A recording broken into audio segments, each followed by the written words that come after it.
Hey students, I want to show you how to use the Puppet Pals app. That's a free app that's on all of our iPads.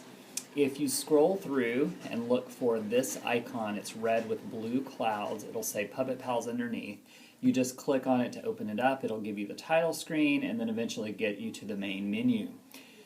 You're going to press on Start to start your story. The first time you use Puppet Pals, it may ask you to have access to your microphone or to your camera. Always say yes, that you do want it to have access to that. Otherwise, it won't hear you when you record your voice. The first step is to choose actors for your story. You have 7 characters to choose from. You can choose all of them if you need them, but you can just choose a few if you need those. Remember, these are the characters that you're going to write into your script, so you need to only choose the ones that you're actually going to use. Then you'll click the next button. It'll take you to 3 backgrounds. Again, you can use all 3 of those backgrounds, or you can use just one if you need it. I'm going to choose 2 just so that you can see what it's like when you choose 2. Then in the next screen, what it does is takes those characters that you chose and puts them onto the scene. If you move them off of the picture, that means they are not in the recording, they are off stage. If you need a character to change directions, you just give it a double tap, 2 taps, and it makes the character change so that it's facing a different direction. So in your script, you'll need to think about things like when you want characters to be off stage and on stage.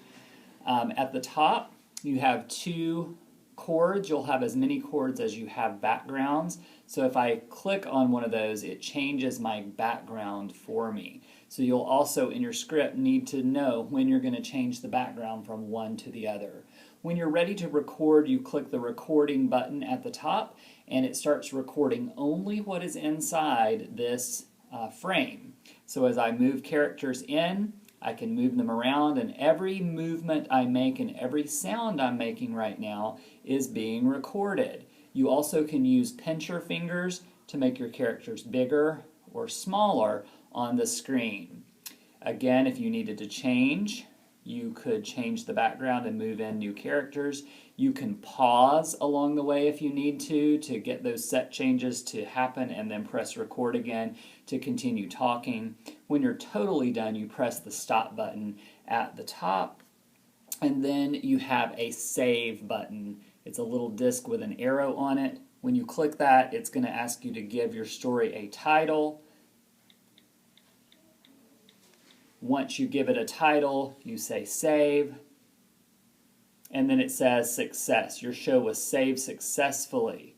You can say yes to go to your save shows, and then over here you can play it, but you also can export it. If you're wanting to upload your video somewhere like YouTube, you're going to want to export it to the camera roll so that it's stored on this iPad like a video or a picture. Then you can take it from there and upload it where you need it to. Hopefully that's a helpful look at the Puppet Pal app. Those are some of the basic things. I'm sure you will figure out many, many more things. The other piece is that the Puppet Pals app can allow you to take real photographs of things, but you have to use the paid app, which is not on these iPads. So do not waste your time trying to take pictures of characters and backgrounds, because it won't work in this app. If you have any other questions, let me know.